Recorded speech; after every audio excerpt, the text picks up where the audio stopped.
pag-iris niya. Iris niya na ako. Ako ang laon. Iris ako. Holding area. Galing, no? Meron talaga sila ano ba?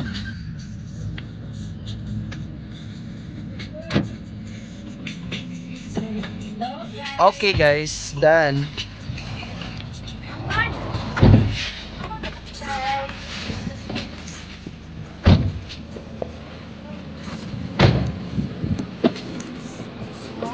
Ay, tartago na anak. Tartago.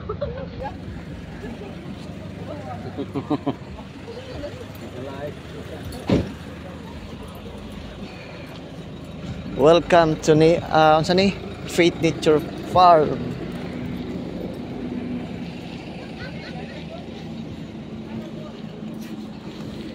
Good morning one by one. Good morning. So mo na isang requirement. Logbook.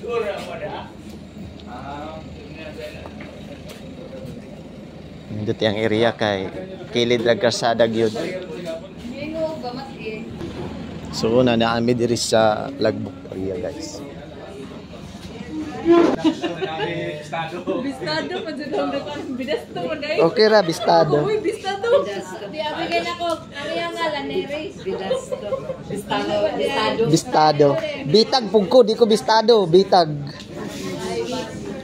Bidasto. Ana nang mga ikaupat na nga pangalan gibalik-balik. Oh, malabali na. Murag unsa naka dato nga pangalan kay gibalik-balik. Wesley. Sa tambakan. Kayo goyon kay man. Kayo boy umay. Ugayan na kayo mong sulat. Good morning dong, asa na mo? Unang utana si Ansel Clark. Kini. Pero ila ka din. Ila kang Urbino. Oh. Urbino nga. Isipin?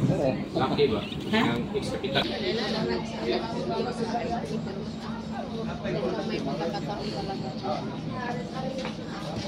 May galing ang kira po suma. Taga rito.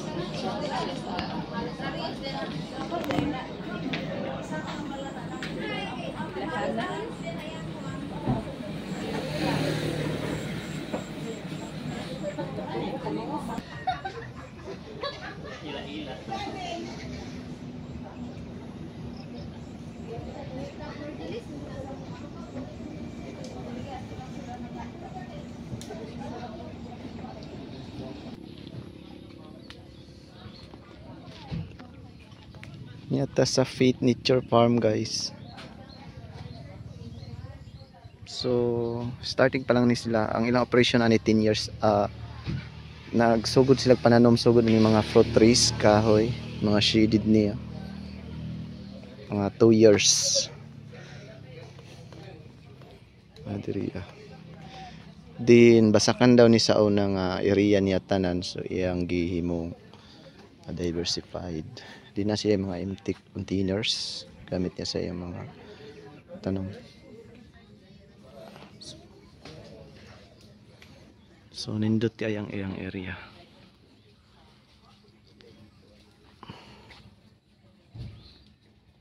Same time, ang atong resource person sa D1 si Pastor Wesley, and then ang iyahang wife si Ma'am Heidi, no. So aging paghatag og overview sa ato ang activity karon. So ang ato baton diri magbisita diri and then mutuyok ta sa sa learning site, and then kung namoy mga pangutana during open forum na after na nato magkuano.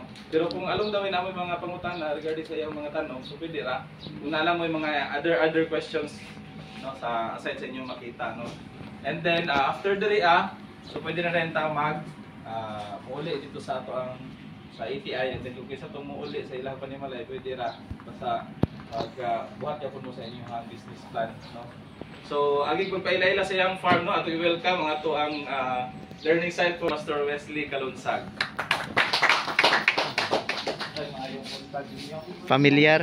Absan mi. Sa iyo ra mo. Welcome kayo no, nalipay ko nga nakaanlim mo. So tingali gusto na ko impart ba ang ibuhat na mo din. Kining yung pag-start na mo, sayo naman mo nga basakan gyud siya sa una.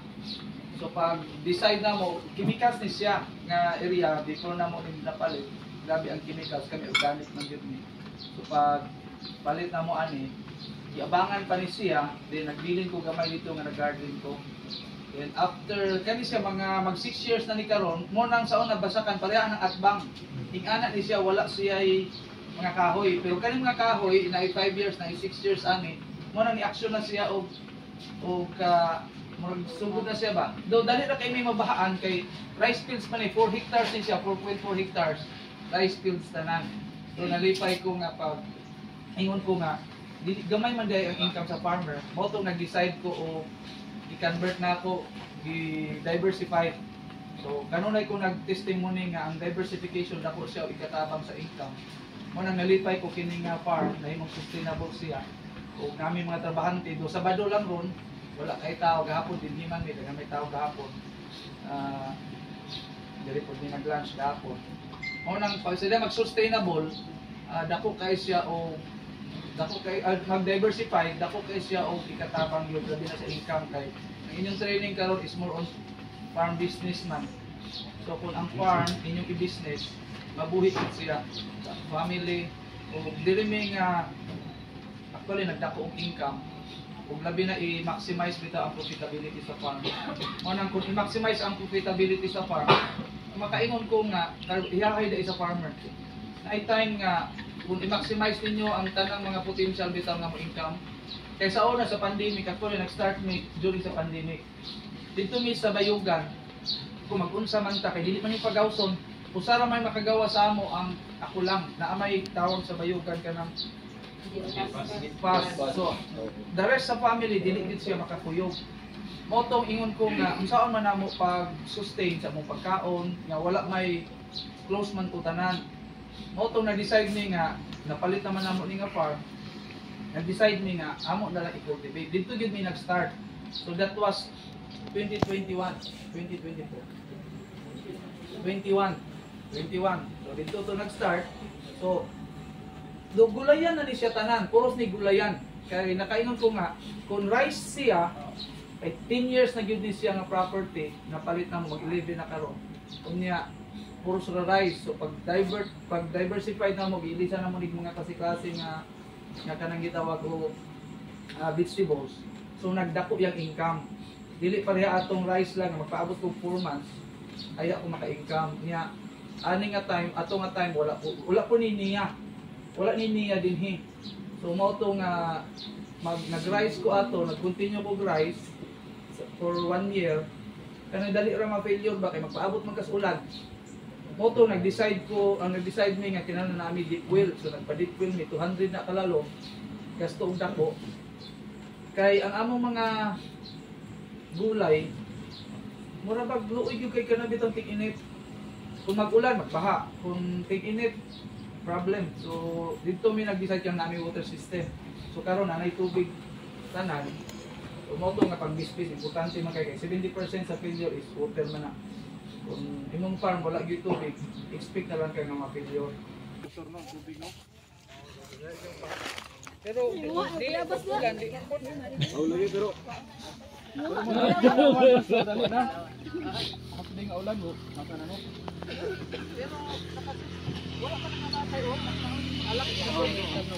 So mga ilan nag-atubang-atubang pero bunga gipangita.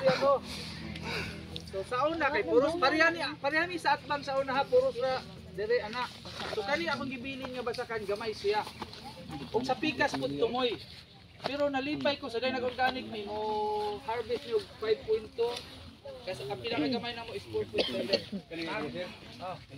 Oh, hindi na po isa dito. Ana. Oh, sa ibabaw. So karon dili mi ka sure pero dili mi ka sure sa dagay harvest tungod kay first time. Kulang mo report no. Ana ba? So, familiar. So nag-practice pa mi. Pero ano nga makita ninyo example kining kapote. Pag-ibuhat na siya namong din. Sa putihon jud ka. Zero mo niyang i-maintain. Kamong ikuha ang seeds niya. Itanong, ano ni dako dito, pagbigaran ni kapunuan. Para ni kapunuan dito sa farm. Ay, kaya na mag-worker ka dili ma'am.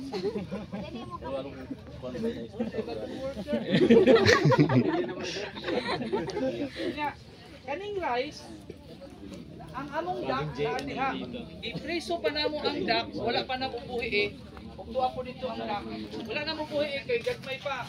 2 weeks po mi sa asula o 15 days. Dako-dako po income sa asula kanay baligya sa kapayas kay naaman ni laki baik. Ang laki, tambal man namo ni ang baik. Ang kuan man ni siya kanang OPB ba? Kanang red lady OPB. Balik-balik ra bitaw.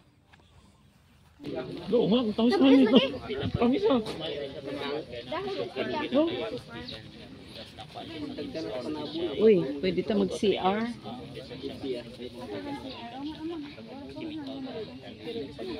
Pero nagbaligya mi gihapon anak. Mo nang Gabon, nagbaligya mi Gabon kay daghan may order. Sa una nag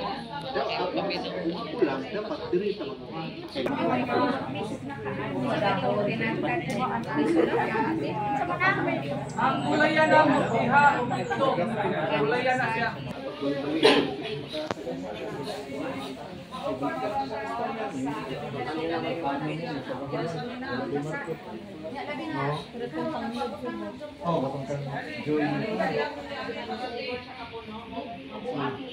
Hindi lang siya, wala lang siya isang tubig. Kaya kasagaran na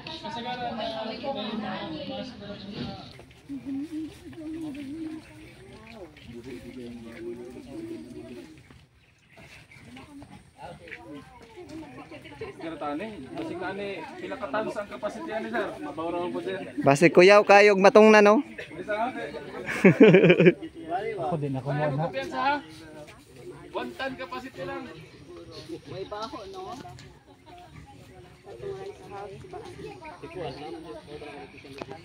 Muslim ba ka, ma'am? Adili. Eh, basig.